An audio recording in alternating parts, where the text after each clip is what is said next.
క్రీస్తునందు ప్రియమైన దేవుని బిడ్డలారా, డిసెంబర్ మాసంలో ఈ రీతిగా మరలా క్రిస్మస్ వర్తమానాన్ని అందించడానికి కృప చూపిన దేవునికి నేను ఎంతైనా వందనస్తుడిని. మరి ప్రార్థన చేసుకొని ఈనాటి వర్తమానాన్ని ప్రారంభించుకుందాం. మమ్మల్ని మిక్కిలిగా ప్రేమించిన మా ప్రియ పరలోకపు తండ్రి, మీ పాదాలు కొందనాలు స్తోత్రాలు నాయన. డిసెంబర్ మాసంలో మమ్మల్ని ప్రవేశపెట్టారు, మీ కొందనాలు స్తోత్రాలు. అలాగే ప్రభువా, క్రిస్మస్ వర్తమానాలు అందించడానికి నాయన మీ దాసును మీరు సిద్ధపరిచి బలపరిచి వాడుకోమని ప్రార్థన చేస్తూ ఉన్నాను. అలాగే తండ్రి, ప్రత్యేకంగా ఈ వర్తమానాలు వింటున్నటువంటి ప్రియ శ్రోతలను అందరినీ కూడా మీరు దీవించండి, ఆశీర్వదించండి. అయ్యా, నా పరిచర్య పట్ల వారికి ఇచ్చిన భారమును బట్టి మీకు వందనాలు స్తోత్రాలు. వారిని వారి కుటుంబాలు దీవించండి. అయ్యా, నిజమైన క్రిస్మస్, నిజమైన సంతోషము, ఆనందము బిడ్డల జీవితాల్లో కుటుంబాలు అనుగ్రహించి సహాయం చేయమని యేసు నామమున అడుగుచున్నాము తండ్రి, ఆమేన్. క్రీస్తునందు ప్రియమైన దేవుని బిడ్డలారా, మహాకృపను బట్టి మరలా ఈ డిసెంబర్ మాసంలో క్రిస్మస్ వర్తమానాలు అందించడానికి కృప చూపిన దేవునికి నేను వందనస్తుడిని. మీరు కూడా అందరూ క్రిస్మస్ సంతోషంలో, ఆనందంలో ఉన్నారని నమ్ముచూ ఉన్నాను. దేవుడు మీ జీవితాల్లో కూడా మరొక క్రిస్మస్ని అనుభవించడానికి దేవుడు కృపనిచ్చాడు. మీరు కూడా మరి దేవుడిని స్తుతిస్తూ, మహింపరుస్తూ, ఆరాధిస్తూ ఆనందాన్ని పొందుకోవాలని ఒక సేవకుడిగా నేను కోరుకుంటూ ఉన్నాను.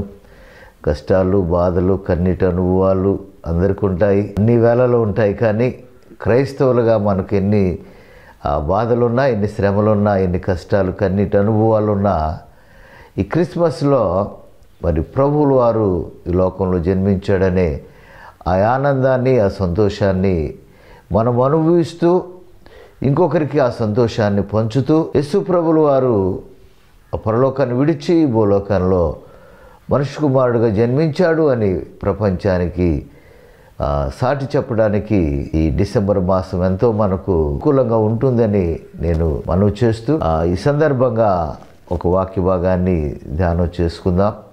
పరిశుద్ధ గ్రంథంలో నుండి మత్తయి రాసిన సువార్త 2వ అధ్యాయము మొదటి నుంచి మీరు 15 వచనాల వరకు మీరు చదువుకోవచ్చు. కానీ నేను 10, 11, 12 వచనాలు చదువుతాను, గమనించండి. వారు ఆ నక్షత్రమును చూచి అత్యానంద భరితులై ఇంటిలోనికి వచ్చి తల్లి అయిన మరియను ఆ శిశువును చూచి సాగిలపడి ఆయనను పూజించి పెట్టెలు విప్పి బంగారమును సాంబ్రాణిని బోళమును కానుకలుగా ఆయనకి సమర్పించిరి. తరువాత హేరోదునొద్దకు వెళ్ళవద్దని స్వప్నమందు దేవుని చేత బోధింపబడిన వారై వారు మరొక మార్గమున తమ దేశమునకు తిరిగి వెళ్ళిరి.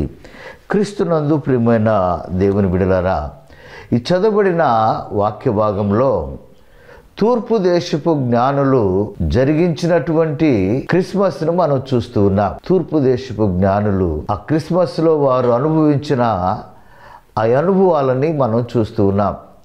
అసలు క్రిస్మస్ అంటే క్రీస్తుని ఆరాధించటం, క్రైస్ట్ మాస్, క్రీస్తును ఆరాధించటం. కానీ చాలామంది మామూలు ఆదివారాలు మందిరాలకు వస్తారు, కానీ క్రిస్మస్ రోజు మందిరానికి రారు.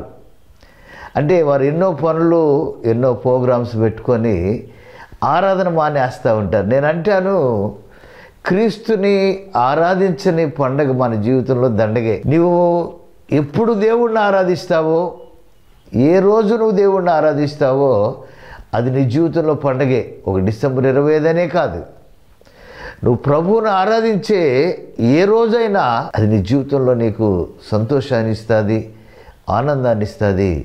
ఆ పండగ, ఆ సంతోషం నువ్వు అనుభవిస్తావు అని జ్ఞాపకం చేస్తున్నారు. కాబట్టి మన జీవితాల్లో ఈ తూర్పు దేశపు జ్ఞానులు జరిగించిన క్రిస్మస్లో కొన్ని శ్రేష్టమైన విషయాలు ఉన్నాయి. వాటిని కొద్ది నిమిషాలు ధ్యానం చేయాలని ఆశపడుతున్నాను. మొదట, వారు ఆ నక్షత్రమును చూసి ఆనందభరితులైరి. క్రిస్మస్లో ఏముండాలంటే ఆనందం ఉండాలి ప్రియ దేవుని బిడ్డలారా. రెండవది, ఆ శిశువును చూసి వారు సాగిలపడిరి అని ఉంటుంది. మూడవది, వారు తమ పెట్టెలను విప్పి కానుకలను సమర్పించారు అని రాయబడింది. మూడవది మనం గమనించినట్లయితే వారు మరొక మార్గంలో సాగిపోయారు, మరొక మార్గాన్ని మార్చుకొని వెళ్ళారు అని మనం గమనిస్తున్నాం.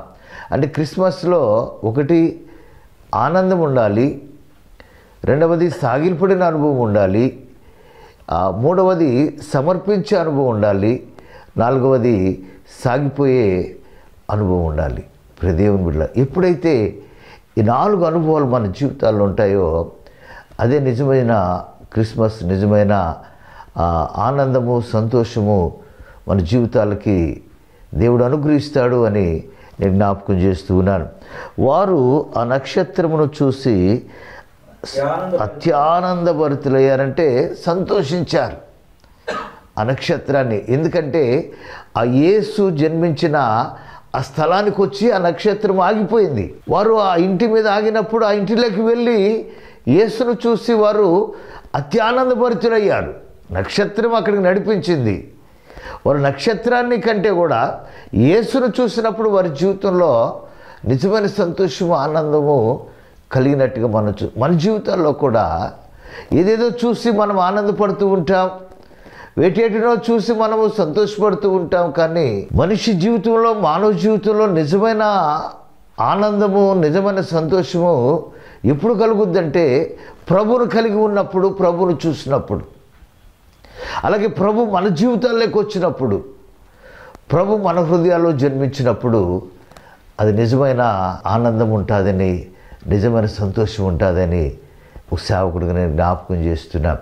రెండవది, ఒక విశ్వాస జీవితంలో ఎప్పుడు ఆ ఆనందము, ఆ సంతోషం కలుగుద్దంటే ఒక వ్యక్తి ఎప్పుడైతే రక్షింపబడతాడో ఆ వ్యక్తి జీవితంలో ఒక నిజమైన ఆనందాన్ని పొందుకుంటాడు, ఒక నిజమైన సంతోషాన్ని అనుభవిస్తాడు. కాబట్టి ఈరోజున చాలామంది జీవితాల్లో పండుగలు చేసుకుంటారు కానీ ఆనందం ఉండదు, ఆ పండుగలు చేసుకుంటారు కానీ సంతోషం ఉండదు. ఎందుకంటే వారి జీవితంలో క్రీస్తు జన్మించలేదు. కాబట్టి నేనంటాను, ఎప్పుడైతే మన హృదయాల్లో క్రీస్తు జన్మిస్తాడో, మనము మారు మనసు పొంది రక్షింపబడతామో, అప్పుడు నిజమైన ఆనందము, నిజమైన సంతోషము మన జీవితాల్లో కలుగుతుంది అని ఒక సేవకుడిగా నేను జ్ఞాపకం చేస్తున్నాం. మనము అపోస్తుల కార్యగ్రంథములు 8వ అధ్యాయము 39వ వచనాన్ని మనం చూస్తే అక్కడ ఒక నపుంసకుడైనటువంటి ఆ ధనాగారం మీద అధికారం కలిగిన ఆ కందాకే రాణి దగ్గర ఉన్నటువంటి ఆ వ్యక్తి యెరూషలేముకి వెళ్ళాడు, దేవాలయానికి ప్రార్థనకి వెళ్ళాడు, ప్రభువుని ఆరాధించాడు, తిరిగి వస్తూ కూడా బైబిల్ చదువుకుంటూ ఉన్నాడు. కానీ ఆయన జీవితంలో క్రీస్తు జన్మించలేదు, ఆయన జీవితంలో బాప్తిస్మమైన అనుభవాన్ని ఆయన పొందుకోలేదు. చదువుతున్నాడు, అర్థం చేసుకోలేకపోతే ఉన్నాడు, మందిరానికి వెళ్తూ ఉన్నాడు, ఆరాధిస్తూ ఉన్నాడు, కానీ ఆయనలో నిజమైన ఆనందం, సంతోషము లేదు. కానీ ఎప్పుడైతే దేవుని ఆత్మ ఫిలిప్పు వద్దకు వెళ్ళి, ఫిలిప్పుని వెళ్ళి ఆయన కలుసుకొని నువ్వు వర్తమానం అందించమన్నప్పుడు ఫిలిప్పు పరిగెత్తుకుంటూ వెళ్ళి ఆ రథాన్ని ఆపి, ఆ రథాన్ని, అయ్యా నువ్వు చదువుతున్న వాక్యం నీకు అర్థమవుతుందా అని అడిగినప్పుడు, ఎవరొకరు నాకు త్రోవ చెప్పకపోతే నాకు ఎలా అర్థమవుతుంది అన్నప్పుడు ఆయన కూర్చొని ఆ చదువుతున్న వాక్య భాగాన్ని, ఆ యెషయా గ్రంథము 53వ అధ్యాయాన్ని యేసుప్రభువును చూపిస్తూ, నీ కొరకు ఆయన చనిపోయాడు, నీ కొరకు ఆయన జన్మించాడు, చనిపోయాడు, కాబట్టి నీ జీవితం మార్చుకోవాలని చెప్పి ఆయన చేసిన త్యాగాన్ని తెలియపరిచినప్పుడు అధికారి, ఆ నపుంసకుడైనటువంటి అధికారి అంటూ ఏమంటున్నాడంటే, అయ్యా నిజమే, ఇప్పటి వరకు నేను క్రీస్తులో జన్మించలేకపోయాను, క్రీస్తు నాలో జన్మించలేదు, ఇదిగో నీళ్లున్నాయి, నాకు బాప్తిస్మం ఇవ్వడానికి మీకు ఏమైనా ఆటంకం ఉన్నదని అడిగి ఫిలిప్పు ద్వారా బాప్తిసం తీసుకున్నప్పుడు అక్కడ ఒక మంచి మాట రాయబడింది. 39వ వారు నీళ్లలో నుండి వెడలి వచ్చినప్పుడు ప్రభువు ఆత్మ ఫిలిప్పును కొనిపోబడును. నపుంసకుడు సంతోషించుచు తన త్రోవను వెళ్ళెను. క్రీస్తునందు ప్రియమైన దేవుని బిడ్డలారా, ఇది ఆయన జీవితంలో క్రిస్మస్. ఇప్పుడు వరకు ఎన్నో పండుగలు చేసుకొని ఉంటాడు, ఎన్నోసార్లు దేవాలయానికి వెళ్ళి ఉంటాడు, ఎన్నోసార్లు ప్రభువుని ఆరాధించి ఉంటాడు. కానీ ఆయన జీవితంలో మార్పు రాలేదు. ఆయన క్రీస్తులో జన్మించలేదు. బాప్తిసం వచ్చే అనుభవం ఆయన పొందుకోలేకపోయాడు. కానీ ఈరోజు నిజమైన ఆ రక్షణ ఏంటో పొందుకున్నాడు. ఆ నిజమైన ఆనందం ఏంటో అనుభవించాడు. ఇప్పుడు సంతోషించుతూ ఆయన ఇంటికి వెళ్ళి నిజమైన సంతోషము, నిజమైన ఆనందము, క్రిస్మస్ ఆనందం ఆయన జీవితంలో ఎప్పుడు కలిగిందంటే అతను మారు మనసు పొంది బాప్తిసం తీసుకున్నప్పుడు ఆయన జీవితంలో ఆ సంతోషం పొందుకున్నాడు అని ఒక సేవకుడిగా నేను జ్ఞాపకం చేస్తున్నాను. వాక్యం ఇచ్చిన ప్రియ దైవ జనాంగమా, నీ జీవితంలో కూడా ఒకవేళ ఈ అనుభవం ఉందో లేదో ఒకసారి పరీక్షించుకోవాలని ఈ క్రిస్మస్ దినాల్లో ఓ సేవకుడిగా నేను జ్ఞాపకం చేస్తున్నా. మనం కూడా ఎన్నో వారాలు మందిరాలకు వెళ్ళవచ్చు, ఎన్నో వర్తమానాలు మనము వినవచ్చు, మనం ఎంతో బైబిల్ చదువుతూ బైబిల్ జ్ఞానాన్ని పొందుకొని ఉండవచ్చు. కానీ మన జీవితాల్లో మార్పు లేకపోతే, మన జీవితాల్లో మారు మనసు లేకపోతే, మన జీవితాల్లో బాప్తిసం తీసుకొని ఆ అనుభవంలోకి మనము వెళ్ళలేకపోతే అవి మన జీవితాల్లో పండగ కాదు, దండగే అని నేను జ్ఞాపకం చేస్తూ ఉన్నాను. ఇదిగో జ్ఞానం కలిగిన వాడు, అధికారం కలిగిన వాడు, ధనం కలిగిన వాడు రథాల మీద ప్రయాణం చేసే ఒక స్థితిలో అతనున్న ఆయన జీవితంలో ఏమీ లేదంటే ఆనందం లేదు, సంతోషం లేదు. కారణం ఏంటంటే ఆయన జీవితంలో యేసు ప్రభువు వారు జన్మించలేదు కాబట్టి ఆయన ఆనందము అనుభవించలేకపోయాడు, ఆనందం పొందుకోలేకపోయాడు అని ఒక సేవకుడు నేను జ్ఞాపకం చేస్తూ ఉన్నాను. అలాగే మనం కూడా ఈ డిసెంబర్ మాసాల్లో మరి మనం కూడా ఈ వాక్యాన్ని వింటూ క్రీస్తు నా కొరకు జన్మించాడు, నా రక్షణ కొరకు జన్మించాడు అని అర్థం చేసుకొని, ఆలోచన చేసుకొని, ఒక తీర్మానం తీసుకొని ప్రభు కొరకు నువ్వు నూతన జన్మను పొందుకోగలిగితే, యేసు ప్రభు వారు జన్మించాడు 2000 సంవత్సరాల క్రితం, కానీ నువ్వు క్రీస్తులో జన్మించితే నిజమైన పండుగ, అది నిజమైన క్రిస్మస్. 2000 సంవత్సరాల క్రితం దావీదు పట్టణమందు నేడు రక్షకుడు మీ కొరకు పుట్టి ఉన్నాడు. పుట్టాడు. కానీ మన హృదయాల్లో పుట్టాడా లేదా, మన జీవితాల్లో ఆయన జన్మించాడా లేదా అనేది మనం పరీక్షించుకొని మనం బాప్తిసం ద్వారా మన నూతన జన్మ పొందగలిగితే అదే నీ జీవితంలో, నా జీవితంలో నిజమైన ఆనందము, సంతోషమని ఒక సేవకుడిగా నేను జ్ఞాపకం చేస్తూ ఉన్నాను ప్రియ దేవుని. అందుకే నికోదేము యేసు ప్రభు వారితో మాట్లాడతాడు. యోహాను రాసిన సువార్త 3వ అధ్యాయము 3వ వచనంలో అంటాడు, అయ్యా నేను నిత్య రాజ్యంలో ప్రవేశించాలంటే, ఆ దేవుని రాజ్యంలో ప్రవేశించాలంటే నేనేం చేయాలన్నప్పుడు యేసు ప్రభు వారు అంటాడు, అందుకు యేసు అతనితో ఒకడు క్రొత్తగా జన్మించితేనే కానీ దేవుని రాజ్యము చూడలేడని, అతడు దేవుని రాజ్యము చూడలేడని మీతో నిశ్చయముగా చెప్పుచున్నానని చెప్పాడు. అందుకు ఆ వృద్ధుడైనటువంటి, ఆ యూదుల అధికారైనటువంటి, బోధకుడైనటువంటి నికోదేమంటాడు, అయ్యా నేను ముసలివాడిని కదా, మళ్ళా నా తల్లి గర్భంలో నుంచి నేను ఎలా జన్మించగలను అన్నప్పుడు ప్రభువుల వారు అంటాడు, ఒకడు నీటి మూలముగాను ఆత్మ మూలముగాను జన్మించాలంటాడు. ఈ క్రిస్మస్ రోజున ప్రియ దేవుని బిడ్డలారా, వాక్యం ఇచ్చిన ప్రియ దైవ జనాంగమా, నీటి ద్వారా, బాప్తిసం ద్వారా మనం జన్మించగలిగితే అదే క్రిస్మస్. క్రీస్తు నీ కొరకు జన్మించాడు, అది పండగే, సంతోషమే, ఆనందమే, నేను కాదనట్లేదు. కానీ మన జీవితాల్లో ఆ ఆనందం, ఆ సంతోషం అనుభవించాలంటే మనము నీటి ద్వారా మరొక జన్మ పొందాలి. అలాగే పరిశుద్ధాత్మ అభిషేకము పొందుకుంటేనే నీకు ఆనందం కలుగుతుంది అని ఒక సేవకుడిగా నేను జ్ఞాపకం చేస్తున్నారు ప్రియ దేవుని బిడ్డలారా. అలాగే పరిశుద్ధ గ్రంథంలో ఒక వ్యక్తిని నేను జ్ఞాపకం చేస్తాను. లూకా రాసిన సువార్త 19వ అధ్యాయంలో మరి జక్కయ్య అనే ఒక వ్యక్తిని మనం చూస్తాం. ఆయన కూడా ఆ దేశంలో ఒక ఉన్నతమైన అధికారిగా ఉన్నాడు. ధనం ఉంది, ఆ అధికారం ఉంది, అన్నీ ఉన్నాయి. కానీ ఏదో ఒక కొదువ, ఏదో ఒక అసంతృప్తి అని జీవితాన్ని వెన్నంటుతూనే ఉంది. ఈ రోజున వాక్యం వింటున్న వారిలో కావచ్చు, మన జీవితాల్లో కూడా దేవుడు అన్నీ ఇచ్చినా కానీ ఏదో ఒక కొదువ, ఏదో ఒక లోటు మనల్ని వెంటాడుతూనే ఉంటుంది. ఆయన జీవితం కూడా అలాగే ఉంది. ఒంటరి అనుభవాలలో, వేదనైన పరిస్థితుల్లో, నెమ్మది లేని అనుభవాల్లో ఉన్న జక్కయ్య ఆ ప్రాంతంలో, ఆ ఎరుకో ప్రాంతానికి యేసు ప్రభువుల వారు వస్తున్నాడని విన్నప్పుడు ఆయనలో ఒక ఆశ, ఆయనలో ఒక ఆలోచన. ఇదిగో తూర్పు దేశపు జ్ఞానులు ఆయనను చూసి అత్యానందభరితులయ్యారని చదివాం. అలాగే ఈయనలో కూడా ఒక ఆశ ఏంటో తెలుసా? యేసయ్యను చూడాలా, ఆ యేసు ప్రభువును చూడాలి అని ఒక ఆశ ఆయనలో ఉద్భవించింది. కానీ పొట్టివాడైపోయాడు. ప్రజలు తండోపతండాలు ప్రభువును వెంబడిస్తూ ఉన్నారు. నేను వెళ్ళి ఆయన చూడలేను నా పొట్టితనాన్ని బట్టి అని ఒక ఆలోచన కలిగి ఉన్నాడు. ఈరోజు మన జీవితాల్లో కూడా యేసయ్యను చూడలేని ఏదో ఒక అవరోధాలు మన జీవితంలో ఉండొచ్చు. యేసయ్యను చూడలేని ఏదో ఒక పాపం మనల్ని ఆటంకపరుస్తూ ఉండొచ్చు.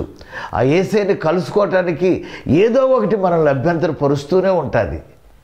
కానీ అభ్యంతరం ఉందనో, ఆటంకం ఉందనో వెనకడుగు వేయకూడదు. ఆ ఆటంకాలని అధిగమించాలి. ఆ పరిస్థితుల్ని అధిగమించి ప్రభు దగ్గరికి మనం వెళ్ళగలిగితేనే నిజమైన పండుగ, నిజమైన సంతోషము మనము అనుభవించగలమని ఓ సేవకుడు జ్ఞాపకం చేస్తున్నాను. ఆలోచన చేశాడు, ఎలాగైనా ఈ పొట్టితనాన్ని అధిగమించాలి, ఈ అవరోధాన్ని అధిగమించాలి, ఆయన చూడాలి. అది ఆయన తీర్మానం, ఆయన ఆలోచన. ఆయన వస్తున్న మార్గాన్ని ఐడెంటిఫికేషన్ చేశాడు, కనుక్కున్నాడు. ఇదిగో ఎరుకో మార్గంలో ఆయన ప్రయాణం చేయబోతూ ఉన్నాడు. ఆ ప్రాంతంలో ఒక మేడి చెట్టుని చూశాడు. ఆయన వచ్చే ముందే ఆయన చెట్టు ఎక్కి ప్రభు ఆ దారిని వస్తాడు కదా, ఆ చెట్టు మీద నుంచైనా సరే ఆయన ముఖ దర్శనాన్ని చేసుకోవాలని ఆలోచనతో ఆ చెట్టు ఎక్కి కూర్చొని ప్రభు రాకరు కొరకు ఎదురు చూస్తూ ఉన్నాడు. ప్రభు సమూహం వస్తూ ఉంది, చూడాలని ఆతృత పడుతూ ఉన్నాడు జక్కయ్య. కానీ ప్రభు హృదయ రహస్యాలు ఎరిగిన దేవుడు, నీ ఆలోచన ఎరిగిన దేవుడు, నీ ఆశను ఎరిగిన దేవుడు, నీ కోరికను ఎరిగిన దేవుడు, నేను ప్రకటిస్తున్న దేవుడు. కరెక్ట్గా ఆ మార్గానికి వచ్చినప్పుడు యేసును ఆయన చూడాలనుకుంటే యేసే జక్కయ్యను చూస్తూ ఉన్నాడు. అది నిజమైన పండుగ. ఎప్పుడైతే యేసు జక్కయ్యను చూశాడో జక్కయ్యను పేరు పెట్టి పిలుస్తున్నాడు, జక్కయ్య నువ్వు త్వరగా దిగిరా, నేను నీ ఇంట ఉండవలసిన వాడిని. ఈరోజు నీ ఇంటికి నేను వస్తానయ్యా రా అన్నప్పుడు చూడాలనుకున్న జక్కయ్యకి ఎక్కడ లేని ఆనందం, ఎక్కడ లేని సంతోషం. ఒక విఐపి, ఒక అధికారి మన ఇంటికి వస్తేనే మనం ఎంతో అడవుడి పడిపోతాం, ఎంతో మనం ఆనందపడిపోతాం, సంతోషిస్తాం. కానీ సృష్టికర్తే, నిన్ను సృష్టించిన దేవుడే ఈరోజు నీ ఇంటికి రాబోతూ ఉన్నాడు. జక్కయ్యకి ఎక్కడలేని ఆనందం, ఎక్కలేని సంతోషం.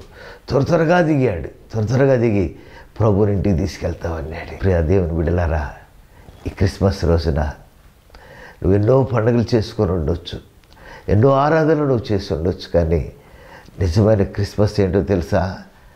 ఆయన నీ హృదయం అనే ఇంటిలోకి రావాలి.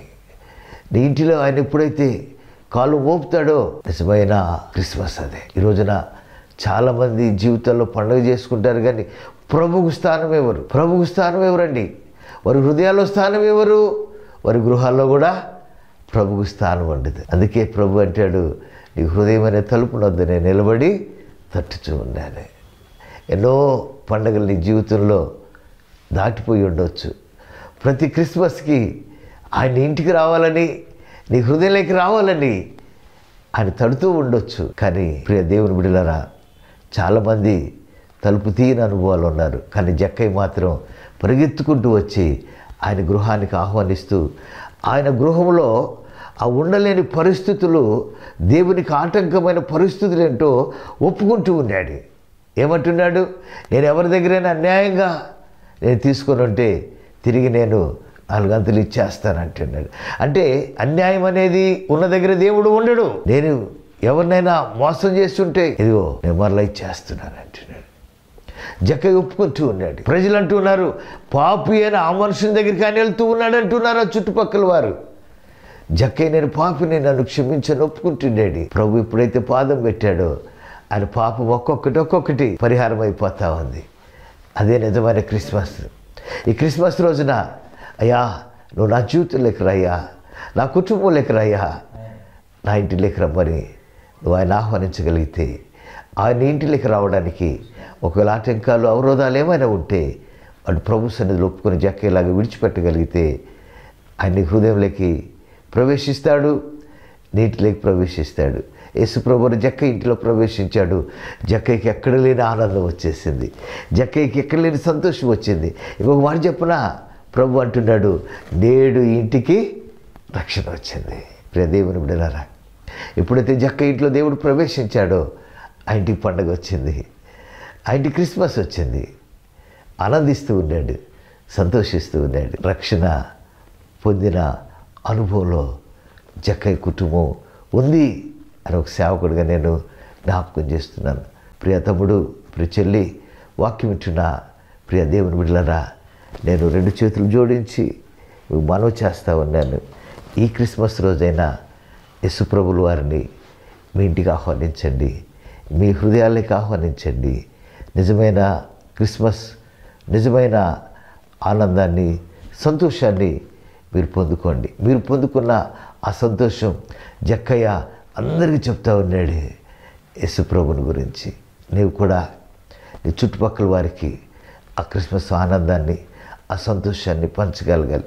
ప్రభు అంటున్నాడు, ఇదిగో ఇతను కూడా అబ్రహాం కుమారుడే, నశించిన దానిని వెదకి రక్షించుటకు మనుష్య కుమారుడి లోకానికి వచ్చాడు. అదే క్రిస్మస్. పరలోకాన్ని విడిచాడు, భూలోకానికి వచ్చాడు. ఎందుకు వచ్చాడో తెలుసా? నశించిపోతున్న నిన్ను, నశించిపోతున్న నన్ను రక్షించాలని. అదే క్రిస్మస్. యేసు అనగా రక్షకుడు. ఆయన నీ హృదయంలోకి, ఆయన ఇంటిలోకి నువ్వు ఆహ్వానించగలిగితే, ఆ రక్షణ ఆనందం నువ్వు పొందుకోగలిగితే అదే నిజమైన క్రిస్మస్, నిజమైన సంతోషమని తెలియపరుస్తూ, ప్రియ తమ్ముడు, ఈ సంవత్సరమైన బాప్తిస్మని ఆ నూతన జన్మ పొందుకొని క్రీస్తుకు నీ హృదయంలో స్థానం ఇచ్చి పరిశుద్ధాత్మ అభిషేకాన్ని పొందుకొని నిజమైన క్రిస్మస్, నిజమైన సంతోషము, నిజమైన ఆనందం జరుపుకోవాలని ఒక సేవకుడిగా నేను జ్ఞాపకం చేస్తున్నా. క్రీస్తు క్రిస్మస్ రోజున నీ ఇంట్లో పుడుతూ ఉన్నాడు, నీ హృదయంలో పుడుతూ ఉన్నాడు. కానీ పుట్టిన ఆ యేసయ్యని మనం ఏం చేస్తున్నామంటే చంపేస్తూ ఉన్నాం. మన పాపాలను బట్టు, మన అతిక్రమాలను బట్టు పుట్టిన ఆయన మనలో ఉండలేకపోతూ ఉన్నాడు, వెళ్ళిపోతూ ఉన్నాడు, వెలగొడుతూ ఉన్నాము, చంపేస్తూ ఉన్నాం. ఒక చిన్న మాట చెప్పి నేను ముగిస్తాను. ఒక గొప్ప ధనవంతుడు తన బిడ్డ పుట్టినరోజు జరుపుకుంటూ ఆ బిడ్డని ఒక ఉయ్యాల్లో వేసి ఆ ఆహ్వానించిన అందరిని పిలుస్తూ ఉన్నాడు.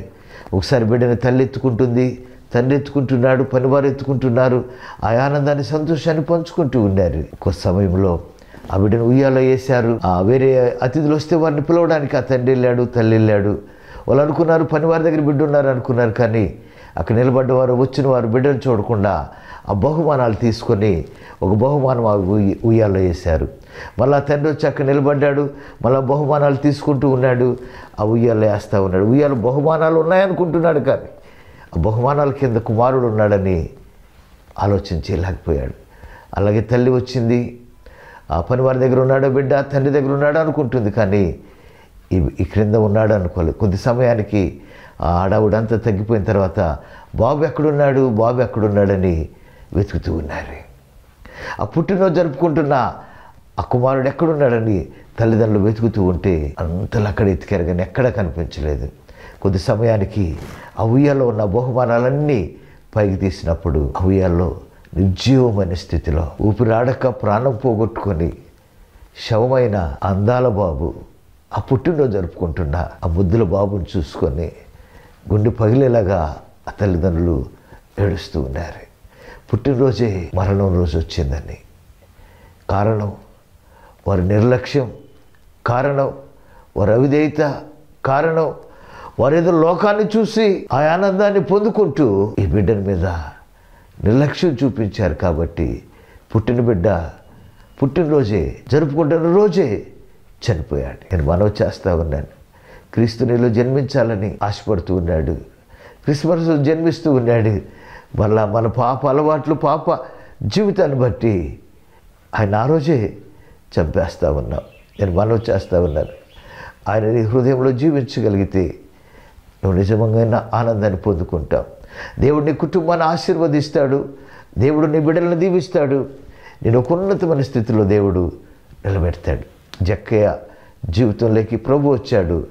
జక్కయ్య బ్రతికే మారిపోయింది, మార్గమే మారిపోయింది. మన జీవితాల్లో కూడా అటువంటి ఆనందం, సంతోష అనుభవిద్దాము అని ఒక సేవకుడిగా నేను జ్ఞాపకం చేస్తూ ఉన్నా.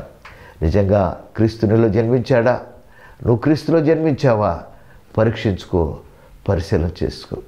ఒకవేళ ఇంకా వాయిదాలు వేస్తూ ఉన్నావేమో, మందిరానికి వెళ్ళడానికి ఇంకా వాక్యం వినడానికి వాయిదాలు వేస్తున్నావేమో, ఇంకా తీర్మానం చేసుకోవడానికి వాయిదాలు వేస్తున్నావేమో, బాప్తిసం తీసుకోవడానికి వాయిదాలు వేస్తున్నావు, ఆయన రక్తమాసులు పాలిభాగస్తులు అవడానికి వాయిదాలు వేస్తూ ఉంటే ఇదే మిక్కిలి అనుకూలమైన సమయం.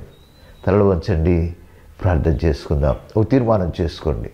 అవునయ్యా, నా జీవితంలో 30-40 క్రిస్మస్లు దాటిపోయాయి, కానీ నాలో మార్పు రాలేదయ్యా. నేను క్రీస్తులో జన్మించలేదయ్యా. క్రీస్తు నాలో జన్మించలేదయ్యా. ఒకళ్ళు జన్మించినా మళ్ళా నా పాప జీవితాన్ని బట్టి ఆయన దూరం చేసుకుంటున్నాను. నన్ను క్షమించు నాయనా. ఈరోజు ఒక నిజమైన క్రిస్మస్, ఒక నిజమైన ఆనందం పొందుకోవాలని ఆశపడుతున్నాను. నా హృదయంలోకి రాయ్యా, నా కుటుంబంలోకి రాయ్యా నువ్వు పిలవగలిగితే ఆయనలో జన్మించడానికి ఇష్టపడుతూ ఉన్నాడు. పరిశుద్ధుడా, మీ పాదాలు కొందనాలు స్తోత్రాలు చెల్లిస్తూ ఉన్నారు. నిజమైన ఆయన ఆ తూర్పు దేశపు జ్ఞానులు ఆ నక్షత్రమును చూసి అత్యానందభరితులయ్యారు. ఆ ఇంటిలోకి వచ్చి మిమ్మల్ని చూసిన ఆయన వారి జీవితం ధన్యమైపోయింది. ప్రభువా, ఈ కొందనాలు స్తోత్రాలు. అలాగే నా జీవితంలో, మా జీవితంలో కూడా నైనా నిన్ను చూసే భాగ్యాన్ని, నిన్ను మా హృదయాలు చేర్చుకునే భాగ్యాన్ని, మా కుటుంబాలకు జక్కేలాగా ఆహ్వానించే ఆ కృపను తండ్రి మా అందరికీ దయచేయమని, అయ్యా నిజముగా మాలో జన్మించి, నిజముగా బాప్తిసం ద్వారా మేము మీలో జన్మించి నిజమైన క్రిస్మస్ ఆరాధనని జరుపుకోవటానికి నైనా నాకు, మాకు, మా సంఘానికి, ప్రతి ఒక్కరికి ఆ కృపను, ఆ భాగ్యాన్ని, ఆ ధన్యతను దయచేస్తామని, దయచేయమని అడుగుచూ ఉన్నాం. అయ్యా, వాక్యం వింటున్న వారి జీవితాల్లో ఇంకా నామకార్థ క్రిస్మస్లు జరుపుకుంటూ ఉంటే, అయ్యా క్రీస్తులో జన్మించి కూడా మన లోకంలో జీవిస్తూ ఉంటే, ఈరోజే ఒక చిన్న తీర్మానం చేసుకొని జక్కయ్యలాగానైనా నిన్ను వారి హృదయాలకి, వారి కుటుంబాలకి ఆహ్వానించి నిజమైన ఆనందము, నిజమైన క్రిస్మస్ పొందుకునే భాగ్యాన్ని ప్రతి ఒక్కరు కూడా దయచేయమని, క్రిస్మస్ ఆనందాన్ని, సంతోషాన్ని ప్రతి బిడ్డకి, ప్రతి కుటుంబానికి, ప్రతి సంఘానికి అనుగ్రహించి నామాన్ని ఘనపరుచుకోమని, వాక్యం వింటున్న వారిలోనైనా ఎవరైనా వేదనలో, బాధలో, కన్నీటి అనుభవాలలో, బలహీనతలో అయ్యా నీ క్రిస్మస్ ఆనందాన్ని అనుభవించలేక వేదనలో ఉంటే వారి కొరకు ప్రత్యేకంగా ప్రార్థిస్తూ ఉన్నాం. ఇప్పుడే వారిని దర్శించండి, వారి కన్నీటి నాట్యంగా మార్చండి.